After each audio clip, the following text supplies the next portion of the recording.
सभी छोटे बड़े श्रोताओं को सुनीता भटनागर का प्यार भरा नमस्कार। ऑडियो स्टोरीज के हमारे चैनल कहानी जगत में आप सभी का स्वागत है। हिंदी कहानियों की श्रृंखला में आइए आज सुनते हैं मंजरी शुक्ला जी द्वारा रचित कहानी उजास।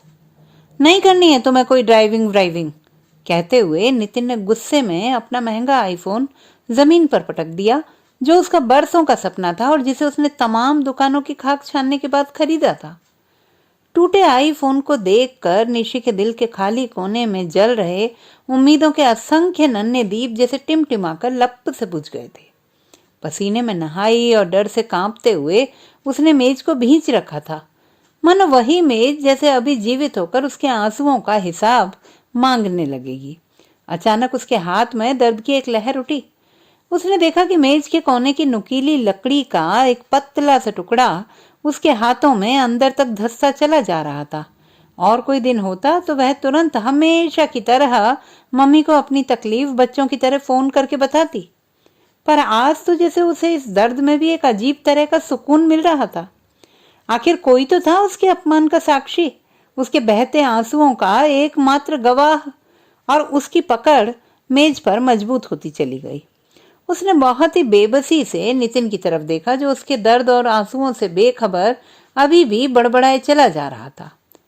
थोड़ी देर तक सामान इधर उधर करने के बाद जब वह कमरे से दनदनाता हुआ निकल गया, निशी ने धुंधली आंखों से दरवाजे की ओर देखा और झटके से खींचकर मेज के टुकड़े से अपना हाथ निकाल लिया। बहते खून को देखकर उसे एक अजीब सी संतुष्टि का एहसास हो रहा था। वह थर्मस से चाय निकाल कर पीने बैठ गई। बचपन से ही उसे गुड्डे गुड्डियों की तरह कारों और छोटी छोटी जीप का पागलपन की हद तक शौक रहा था। जहां एक और उसकी सहेलियां रंग बिरंगी चुनरी से अपनी टूटी फूटी गुड़ियों को शादी वाले दिन खूब सजाती, वह एक कोने में बैठी अपने भाई से उसकी कार के लिए लड़ रही होती। और जाहिर था कि सहेलियों से लेकर बुआ, चाची, ताई सब मैदान में आ जाती और हाथ नचा नचा कर उसके भाई का पक्ष लेते हुए उसे मर्द जात के खेलों और चीजों से दूर रहने के लिए डांटती हुई शालीनता का पाठ पढ़ाती। कई बार उसका मन होता कि वह पलटकर पूछे कि गला फाड़ फाड़ कर छोटी बच्ची को तमाम गंदी बातों का बोलना क्या शालीनता होती है। पर वह एक ऐसे युद्ध क्षेत्र में थी जहां पर न तो उसके पास अपना कोई सैनिक था और न ही कोई हथियार। निहत्ते वह भला टुकुर टुकुर सबका मुंह ताकने के अलावा और क्या कर सकती थी। सिर्फ पापा ही थे जो चुपके चुपके उसे छोटी छोटी कार लाकर देते थे, जिन्हें वह सब के सो जाने के बाद अपने तकिए के नीचे से निकालती और धीरे से सहलाती कि कहीं कार में उसका नखून न लग जाए या उसका रंग ना निकल जाए, और फिर वह उसे सीने से चिपटा कर सो जाती। अब वह बहुत खुश रहती क्योंकि उसके सपनों की दुनिया में उसने रहना सीख लिया था, जहां सिर्फ वह होती और उसकी कारें। अब सारी औरतें बहुत खुश थीं क्योंकि वे सब सोचती थी कि भले ही देर से ही सही, पर उसे ये समझा ही दिया गया था कि औरत और आदमी के सपने भी अलग अलग होते हैं। सबसे मजे की बात यह है कि सपनों की सतरंगी दुनिया में जाने के लिए उसे न जाने कितनी समाज की बनाई हुई मान्यताओं के रहमो करम से गुजरना पड़ता।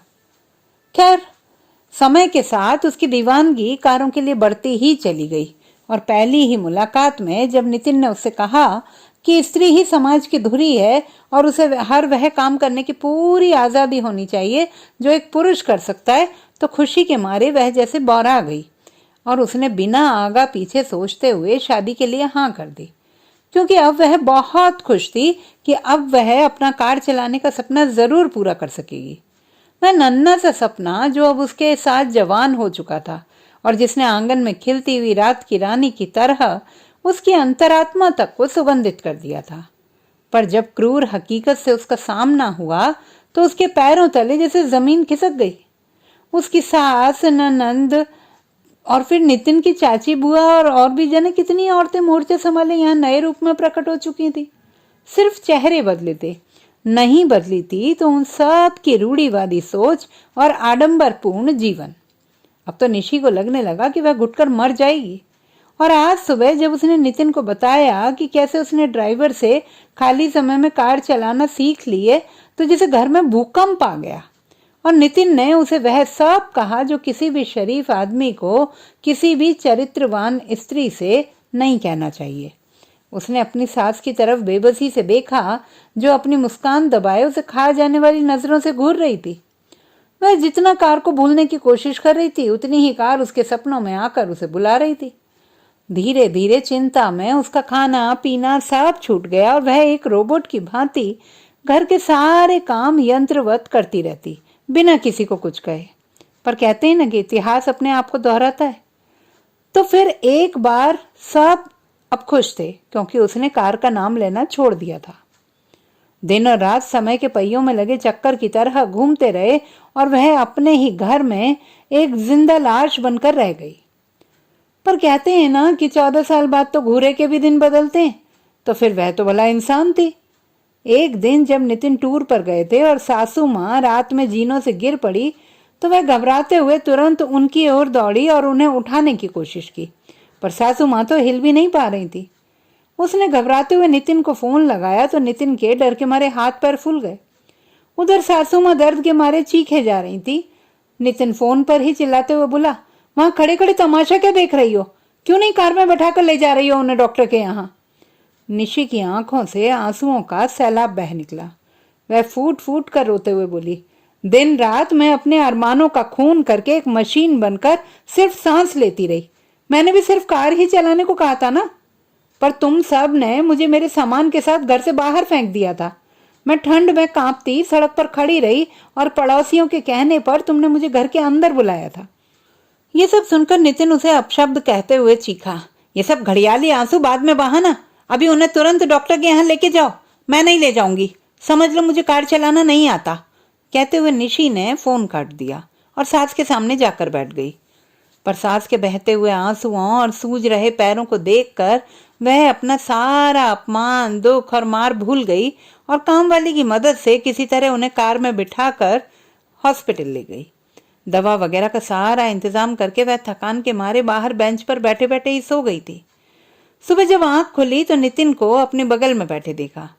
वह कुछ कहती उससे पहले ही नितिन ने प्यार से उसके माथे को चूमते हुए कहा था, तुम्हारे लिए नई कार खरीद दूं या वही वाली चलाओगी? पहली बार उसकी आंखों में खुशी के आंसू झिलमिला उठे।